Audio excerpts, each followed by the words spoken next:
Thanks, Bill. A particular welcome to Rhett for joining us. This, of course, is the first time that he's been with us for a salon series, and I'm fairly certain that it won't be the last, Rhett. Congratulations on your debut novel. I do want to actually start by acknowledging that even though this is a virtual event, I'm actually currently sitting on land that is owned by the Wadawurrung people of the Kulin Nation, and I want to pay my respect to the traditional owners of this land and to elders past and present. And in fact, I want to just go off script just for a moment, because I want to mention a poem that appears in this volume of work by Evelyn, who herself is a First Nations poet, and she has a poem in this collection that is actually about the whole idea of acknowledgement of country. It goes by that name, but with a twist, and I think it really sort of effectively and subtly addresses some of the contradictions or perhaps hypocrisies that we may be starting to feel about doing these types of acknowledgements at every event that we do. But having said that, of course, tonight, what we're talking about is this book, Rhett's debut novel. At the Paperback Bookshop, we do read quite a lot of Australian fiction, quite a lot of debut novels as well. But it's been some time really since I've read a debut novel that has, I guess, engaged me and excited me to the level that Rhett's has. So yeah, we're really happy to have you with us. Thank you, Bill. I appreciate that. Yeah, no worries. But we thought we'd start with something, Rhett, that is a sort of a bit of a tradition at our salons these days. Before we start talking about your book, I wanted to ask you about what you've been reading lately that you've really enjoyed. Sure. A couple of books came to mind. I've got them here, in fact. And thank you for having me, and thank you for the welcome. I really appreciate the chance to get to talk to you. We'll have a look at that one. That's Lauren Elkin, which I actually got from Paperback Books, in fact, a few weeks ago, called Number 9192, A Parisian Bus Diary. It's a vaguely kind of Georges Perec, Raymond Queneau kind of style. It's really just observations on a bus as she's going to work, and this sort of banality of that experience, of that repeated experience happening every day. But there's something very kind of hypnotic about it. And what's quite amazing to me is she sort of weaves in this sort of personal tragedy as well as a broader sort of tragedy that's gone on in Paris at the same time, in ways that maybe that push it a little bit further beyond that kind of thing. So she's amazing. I read her Flanneuse in as part of kind of my PhD to do with hovering, because Flanneuse is a really I think really fascinating exploration of all the various sort of psychogeography and walking around cities and all that kind of stuff, but a bit of a critique on the male aspect of that. And Lauren Elkin really has some really as a book, Flanneuse is amazing. It really informed hovering quite a lot. So I will read anything she does, really. She also writes a bit on the and I never know how to say the name, but the Oulipo group, the French started, I think, group, and has a lot to say about them too. So that was the first one. Yep, good. Sorry, what was the question? Oh, I was going to say, well, I'm sure that my colleague Anna McDonald would be very happy to hear that. Lauren Elkin's work is a real favourite of hers, and who's in the Oulipo group?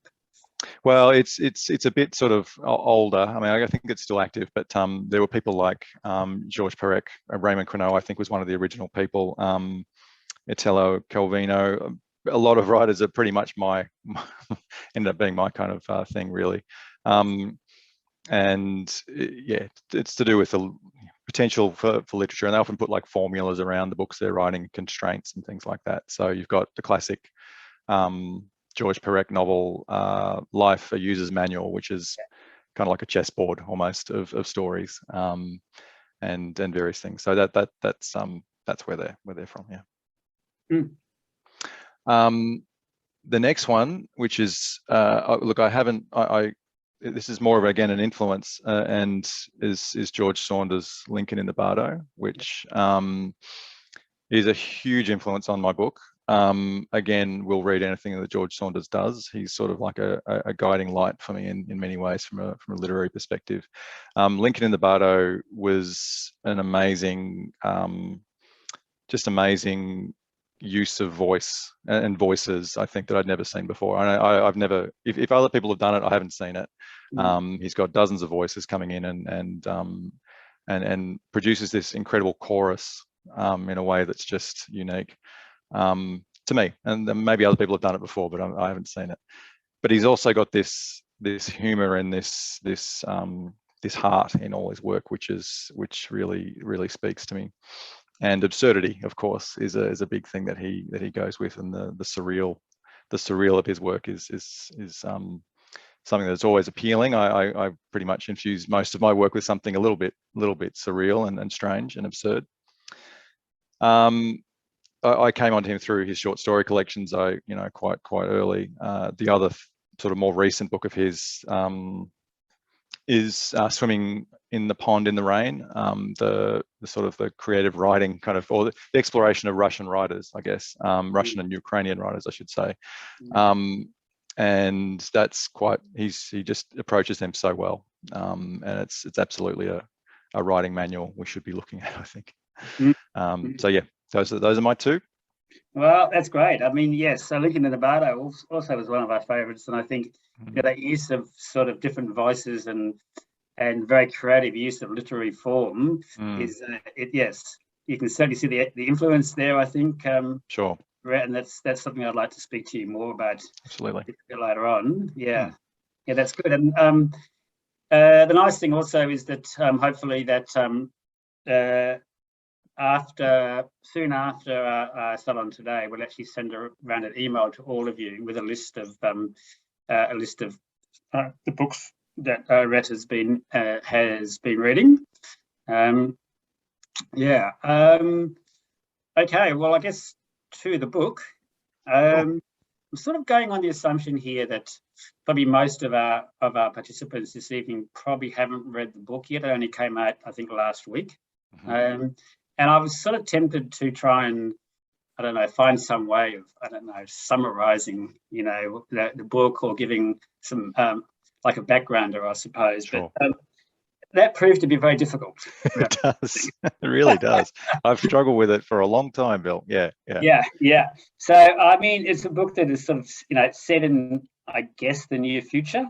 A lot of it actually takes place in the digital world, I suppose, or the online world.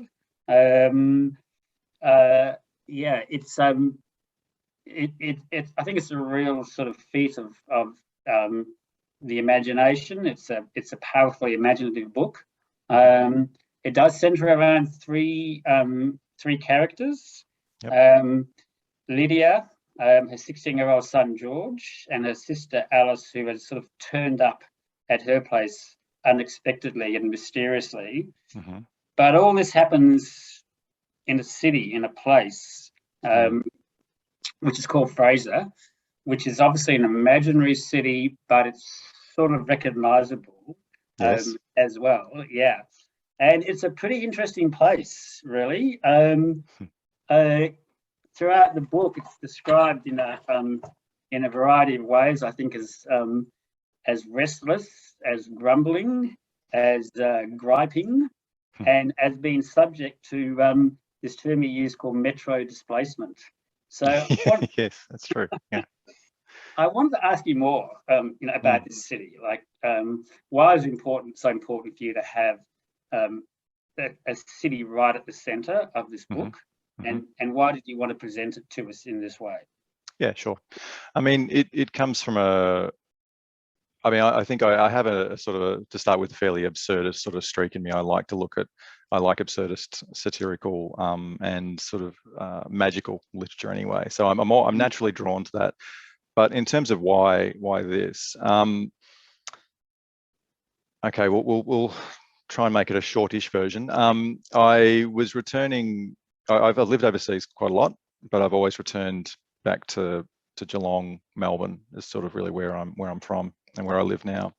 But I spent about 10 years of my life overseas, and so every time I come back, I've got this sort of, as most of us who travel around will understand, we have a sort of a strange relationship with when we're away for a while, of returning home and feeling the unfamiliar familiar of these streets that we know very well, and yet there's little things that have changed along the way. People have changed slightly. Everything's just a little bit different.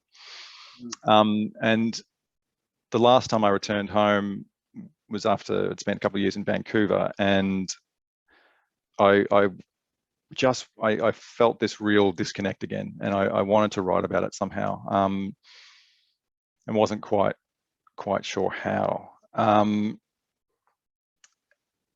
And the short version is that I enrolled in a PhD to start this novel. No idea what it was going to be about, but about this place somehow. And I saw a painting on the wall at Deakin University down here, actually, and it's called Geelong Capriccio, and it's by a painter called Jan Senbergs, and it's quite a big painting of an aerial view of Port Phillip Bay, and Melbourne's at the top and Geelong's on the western side, and Melbourne is really just a set of fields, whereas Geelong is this massive city. So the idea is, the premise is that it's as if Geelong was settled instead of Melbourne, right, or colonised instead of Melbourne. And so the big city of the bay is Geelong. And I just realised that what I might want to do, because I was struggling with trying to write directly about Geelong and Melbourne, for whatever reason I'm not quite sure still. I kind of wanted to abstract it a bit, and that sort of gave me my answer, that I could sort of come up with an alternate history that kind of had the same similar sort of problems with it as well. And so you can see Melbourne and Geelong in there, I think, in the city of Fraser. But that's where it really came from, I suppose. The absurdist streak is another thing to get altogether. And why the city does what it does is another thing, I suppose. I mean, I wanted to ask you about that too. The absurdist streak is, it's one of the fun, really enjoyable things about it, I think. But there's also this underlying sense of something. Well, I think to some extent for the reader, and certainly for maybe 2 out of the 3 main characters, there's a very disturbing element to it, I guess, and that is that things are moving in the city. So buildings are moving, streets are moving, the whole, all the elements of the city are, I guess, moving and reassembling themselves. Yeah. So and so that was really when I was starting to write, this was about 2017, in fact, I think, and it was really a response to a pretty core feeling of uncertainty, both in the world, in the way that in online sort of online media and various things, that it all felt quite precarious, and that hasn't really stopped since, for me, and probably for many others. And the other side of that is the way that the digital world can often, or the online world can often, feel quite unstable in itself. So entire communities could be taken off by a server being lost, or a company taking over another company, or things like that. So it was this sort of infusion of a few of those ideas where the ground was literally, in this case, was shifting. But it was more of a response to this overwhelming feeling I had, I think, back then of this instability in our kind of culture at the moment, and this feeling of uncertainty, and an expression of that. And I kind of, it's obviously a magical realization of that, but that's really what I want to do. And I liked what I like absurd structures like that as ways of exploring these sort of feelings. That's kind of how I like to kind of write, and why I like to write absurd fiction, I think, to sort of explore reality a little bit. So yeah, it sounds as though it's sort of, there's an abstract sort of precariousness and uncertainty happening. It's manifesting itself through sort of physical form. Yeah, and I think one of the things that I would say about the city itself is, I mean, I kind of wanted to leave the reasons why that might be happening to readers, and that's something that I wouldn't sort of want to talk about too much here, but it's there are kind of some sort of vague sort of feelings I have about, and that maybe we all have at some level, about the way cities in this country have been obviously colonized, and so there's and the uncertainty that sort of sits around all of the whole culture as a result of the way this land was colonized, and taken. So that to me is at the heart of it a little bit too. It's almost a city that shouldn't be there. Yeah, right. Yeah, it's a city that, I don't know, doesn't yet know itself, perhaps. Yeah, it's something like that too. Yeah, exactly. Yeah. Okay. Yeah. Well, of course, the book starts with Alice returning to the city, and she's flying in after having been away for a long time. And I guess, I mean, if you wanted to, you could talk more about the title of the book, Hovering, but I guess she is sort of hovering over the city. In that case, yeah. Yeah, and yeah, she's coming back after a long time away, and yeah, I mean, I really enjoyed discovering her character, and that of the other two characters in the book, of Lydia and George. And it sort of occurred to me that, yes, you know, many aspects of the book are sort of abstract, or that, you know, they're I guess surreal, highly inventory. Everything is, you know, very very imaginary. However, the characters are very real, I think. Okay. And it occurred to me that it's still quite a character-driven book, I think. So I wonder whether sort of that was, you know, was that intentional to sort of combine this almost sort of conventional use of character-driven narrative along with this very sort of abstract, surreal aspect to it? Yeah, well, part of it was really trying to explore. I mean, obviously needed some, to me, to just have had the city doing that wasn't going to fill a novel enough, really. It was a sort of a backbone of it, but that was about it.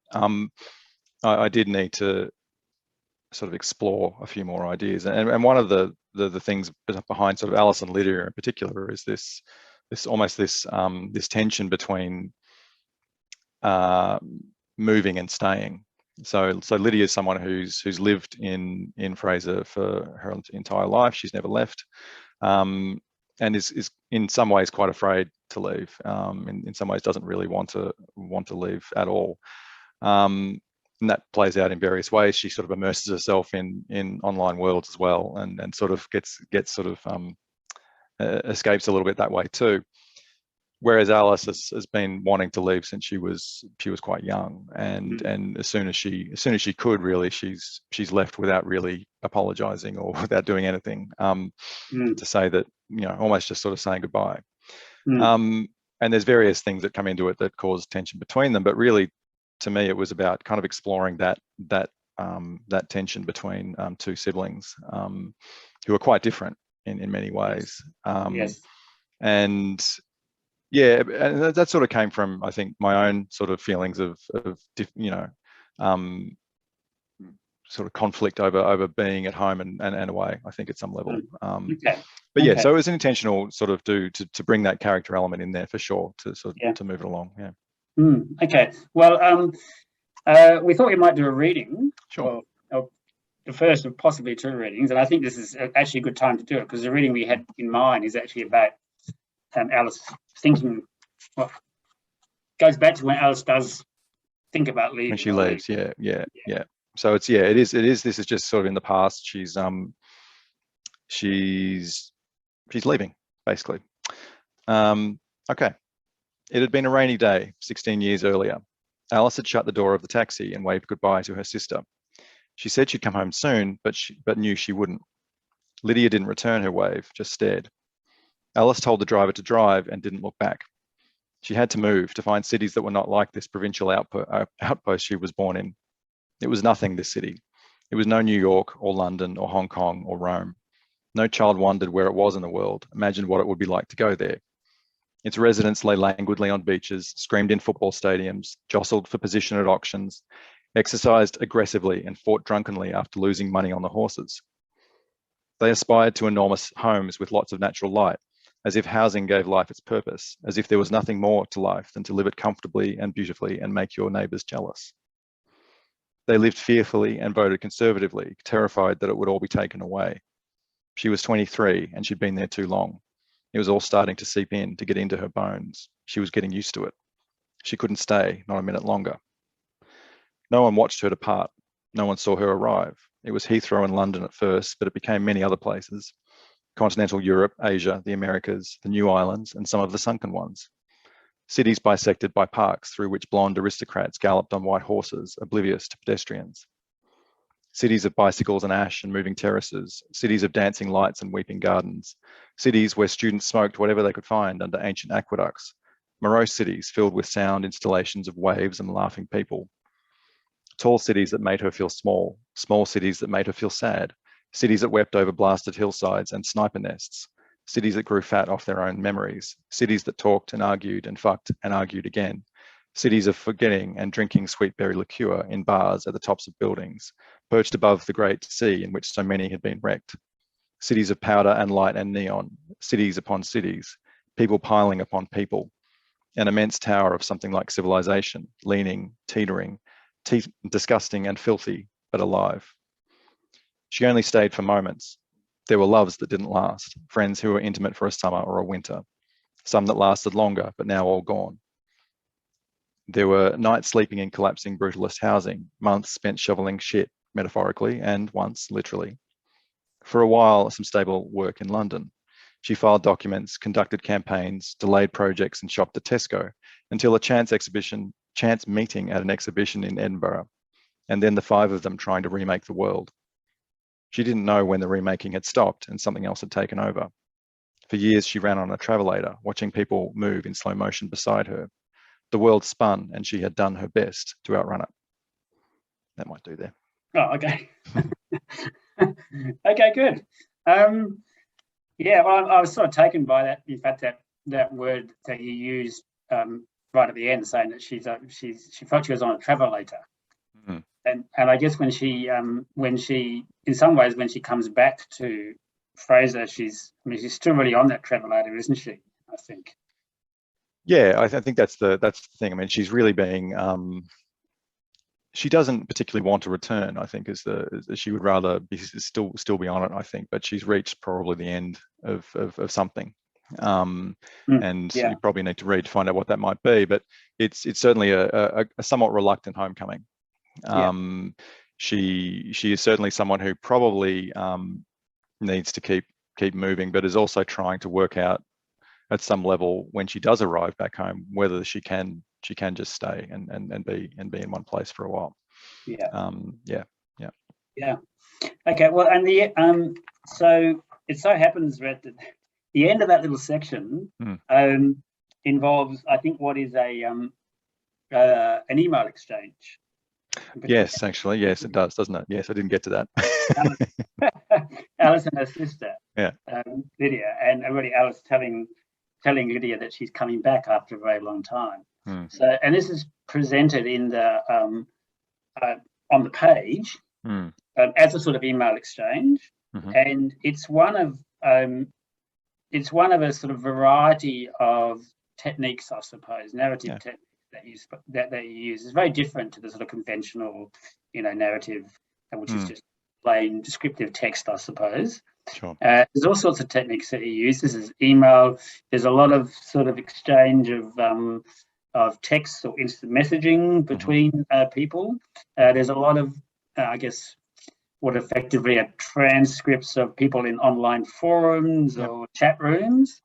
And the one that really sort of struck me and that I think I enjoyed most of all, once I sort of got a bit of an understanding as to what it was, which is sort of like a transcript, I suppose, of the metadata, I think, that sits behind a digital electronic exchange. And so you see that process uncovering and including, I guess, how if someone or something was trying to surveil the people who are having this exchange, how that sort of works out. So, it's one of the things that really stands out in the book, and one of the things I think that, or to a certain extent, I thought, this can be a pretty risky approach to take in a book. I think if in less sort of steady hands, it could sort of all go pear-shaped. But you managed to, I think, control that and yeah, I guess thanks. Control that form, I thought, very effectively. But I wanted to ask you,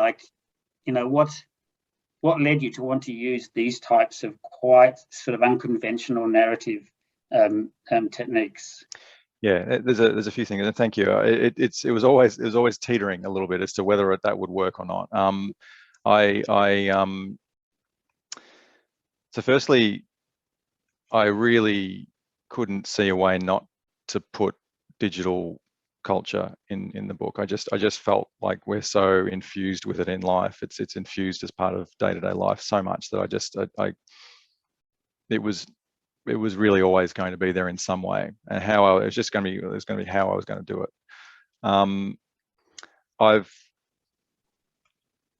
I've admired people who write in different forms than traditional prose. I admire a lot of traditional prose too, obviously, but I've greatly admired people who do things slightly differently for a long time.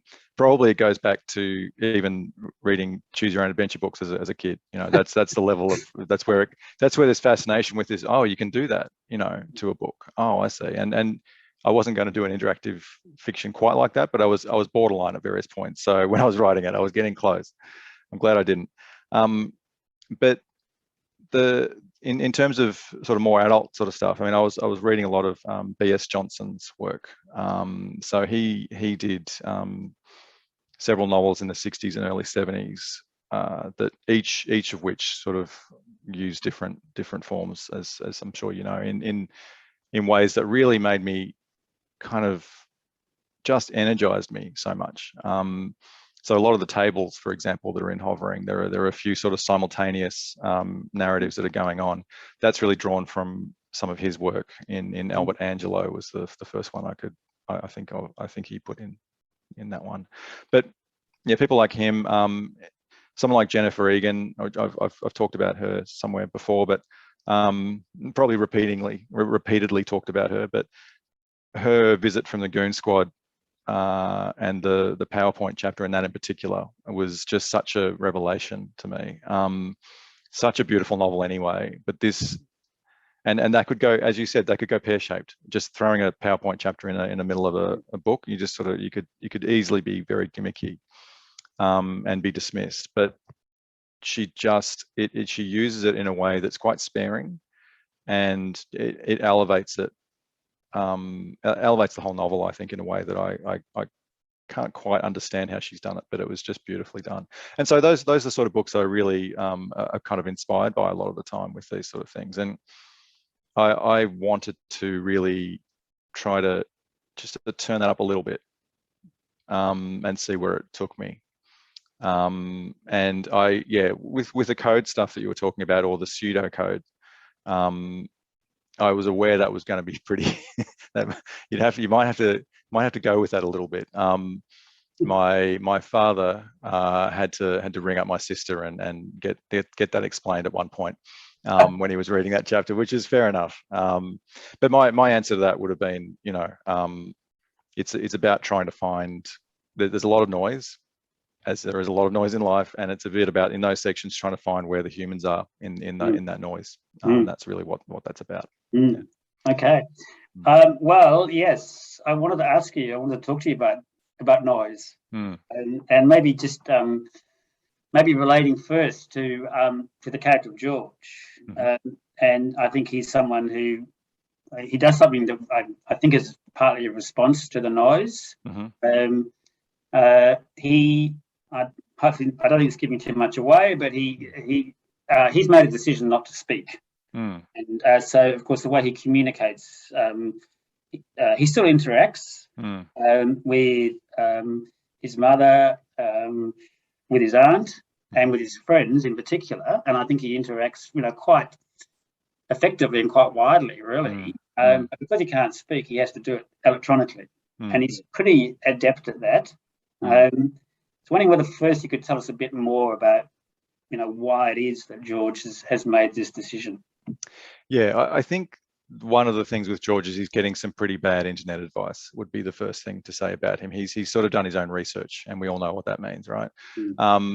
So but there is something happening to him that's a bit inexplicable, and he's using this silence, I guess, as a way of trying to manage that. So he's not speaking to sort of manage his own kind of feelings of overwhelming and the noise that's going on in his head. And to some extent that helps him, but he has certainly not really asked the right people for help, I think, in this case. And that was a little bit to do with his mother perhaps not engaging with him, and him not engaging with her in the best possible ways. Yeah, and look, that to me was it's his sort of character is really he's a kid that is trying to find his way in a really overwhelming world.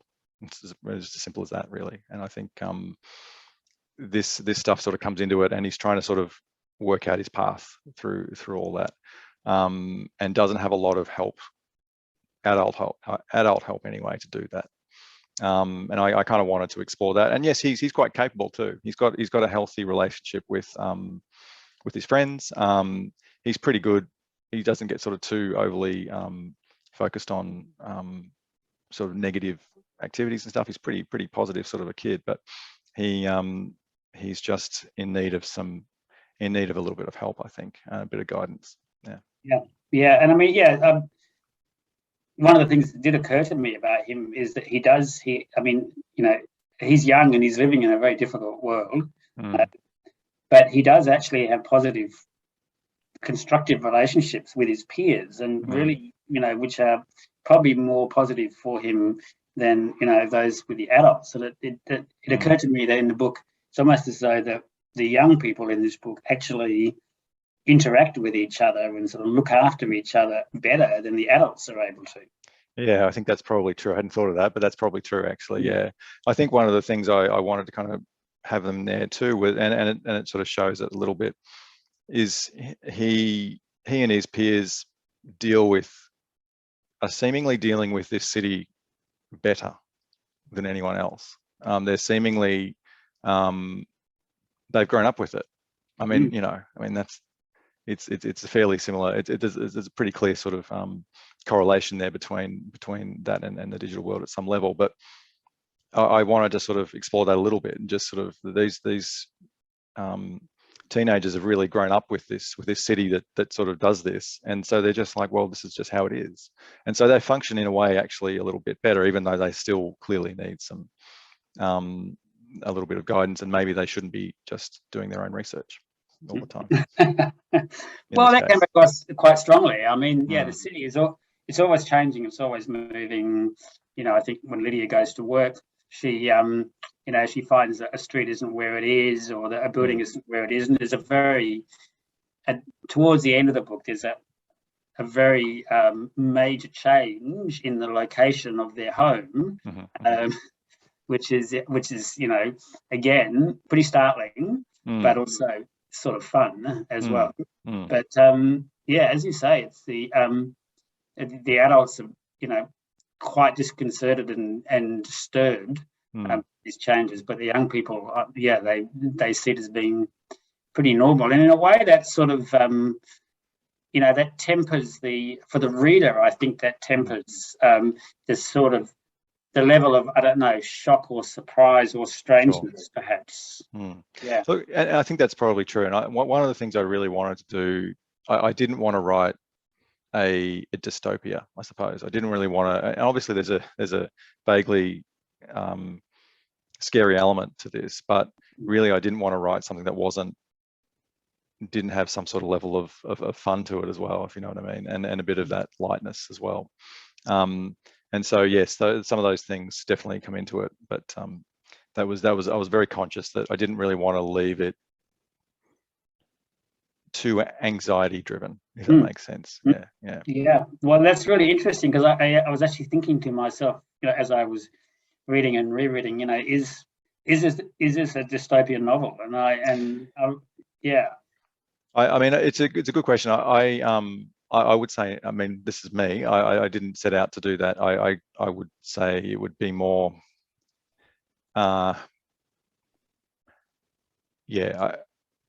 more along the lines of I was trying to look at versions of utopia, but not, because there is no such thing as a utopia, right? Because everyone's got their own version of what that might be in some way. So it's certainly not. I'm not trying to sort of show the end of the world here.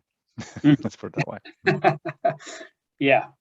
Well, that was quite refreshing, really, to read a novel that is so strange and potentially very disturbing things going on, but it's not actually about the end of the world. So I mean, it's clear that I think I wanted to sort of also make sure I wasn't shying away from a few of those things. I mean, there's clearly, for example, climate change stuff is going on, and as you say, it's a near future thing. There's some things that have clearly gone on. So I didn't want to shy away from that too much, but I also wanted to show that, hey, things can happen too. Yeah. Okay. Good. Just for all of our listeners, I thought I'd let you know that I think in about 5 minutes, Robert will open the chat room for any questions that you might have, which we can then come to later on. So I wanted to actually come back to this whole issue of noise.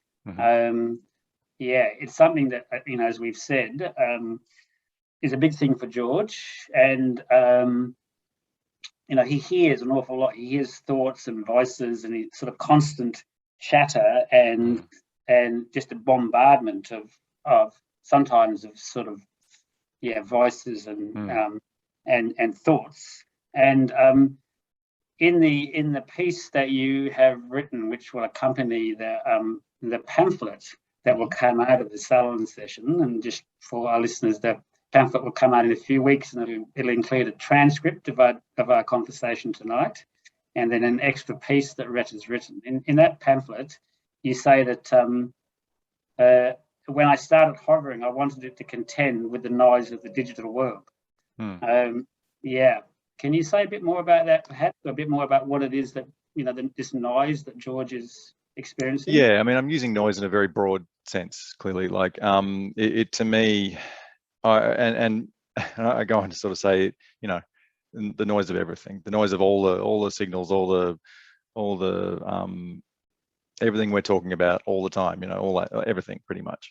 Human communication, I guess, is really what I'm talking about, and the ability to be heard and be listened in this chorus of voices. And that is something that sort of you can sort of see in Hovering sort of comes into it a little bit later on too, where a lot of chorus of voices or an enormous chorus of voices is actually speaking all at once, really. It's something that I just wanted to kind of, as I say, contend with. I'm not exactly sure if I've managed it, to be honest with you. I tried to sort of really have George sort of looking at that also his ideas come from a little bit of my own kind of experience of, as I say in that little essay, of just being diagnosed with tinnitus, which is just a very obviously just a noise, but it is a very it sort of came from that experience as a kid of being diagnosed and sort of dismissed with it. And I sort of, that was his starting point, really. But then I wanted to kind of go in this different direction with it a little bit. It's the noise, I suppose, plays out in the novel in ways of interrupting it a little bit too. And again, that was a bit of a risk to do, I think. So you'll be reading a bit of a prose section. There'll just be a chapter about a small chapter, but a chapter that it's a transcript of a football game, or a radio show or something like that. That's a little bit unrelated. It's happening in the same area, and it's really just a way of reflecting for me what we're dealing with on a daily basis with the kind of the stories we're listening to, reading, watching, and the continual sort of noise of social media in the background and various other things. And it was really a reflection of that, I suppose. Okay, yeah. Well, maybe I wonder whether this would be a nice time to do another reading. We've talked a bit about, we've talked about George and Alice. We haven't talked that much about Lydia. That's true.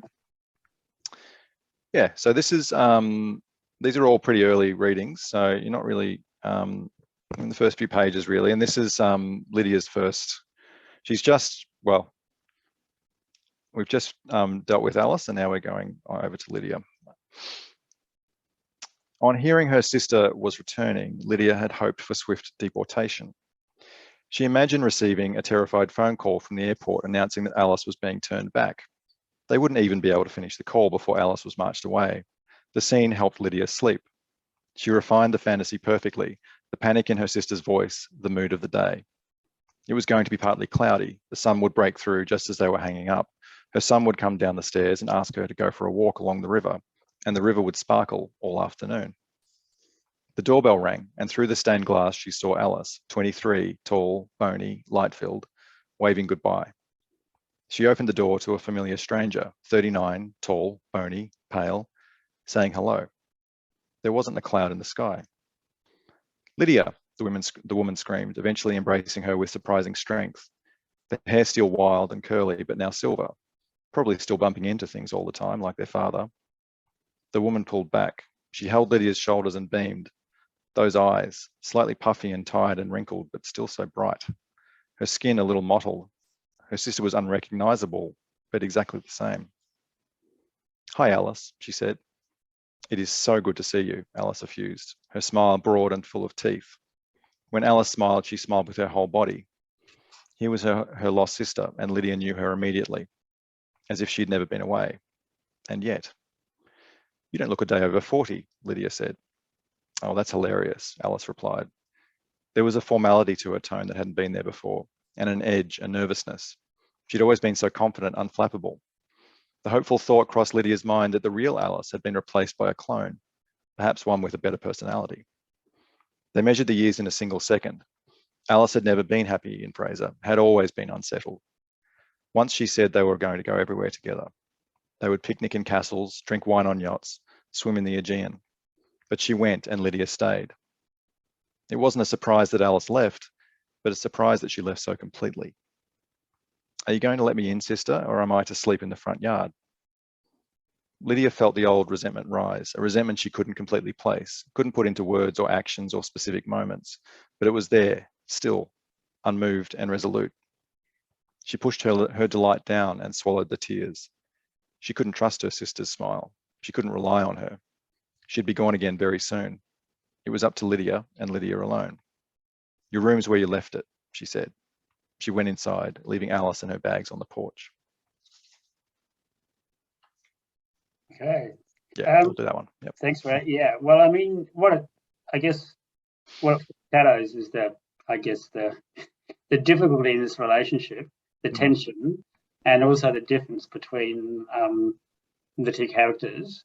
And I wanted to ask, I don't know, maybe a slightly tricky question, but I wonder whether you thought that maybe Lydia gets a bit of a raw deal in this. That's fair. That's a fair question, Bill. That's fine. I think she probably does. Yeah, I think she probably does. I guess because she, she's the one who has chosen to stay in Fraser, and she leads in many respects as sort of what could be seen as a somewhat sort of narrow. She's a bit defeated by the city, I think, and by the world that she lives in, and her response to it actually is she actually retreats from the noise of the modern world into her own sort of virtual world. Yeah, she does, and I think to me that's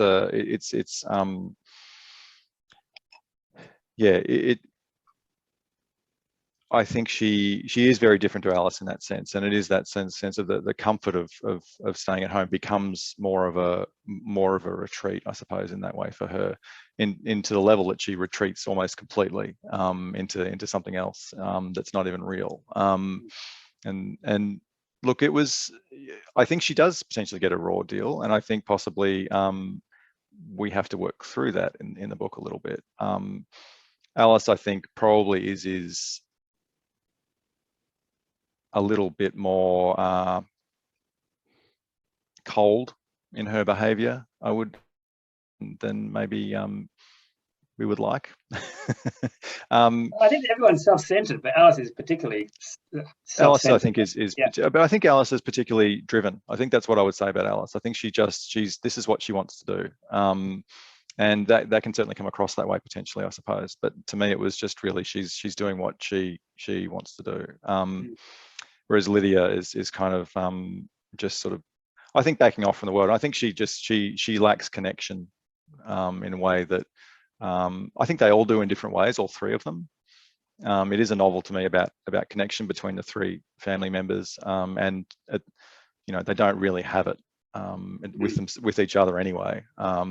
Lydia, I feel, has probably lacks connection with anyone really. And I think her story is probably the toughest in that way.